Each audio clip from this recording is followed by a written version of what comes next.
الضحك. اسمع السالفة. هذا واحد يقول كنت واقف عند بوفيه وكان في بنت واقفة تنتظر طلبها. المهم يقول طلعت 10 ريال وكتبت رقمي عليها كتبت رقمي على 10 ريال الترقيم الجديد واعطيتها وقلت لها هذه ال10 طاحت مني.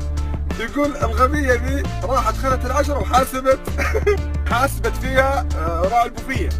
يقول المشكلة مو بينا، المشكلة ان اليماني صاحب البوفية من الساعة 12 الليل الين الصبح ويرسل لي ملاحظات صوتية. في الملاحظة الصوتية اسمع كيف المقلقل يا قلبي.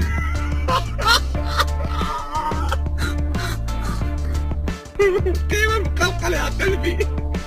يستاهل والله يستاهل ما شاء الله. قال لك تكتب رقمك. والله يعني انا اني احبكم حب لا يعلم فيكم الا الله، كلكم واحد كيف المقلقل. يا الله استغفر الله يا رب، كل ما قلنا بطلنا نضحك يا الله.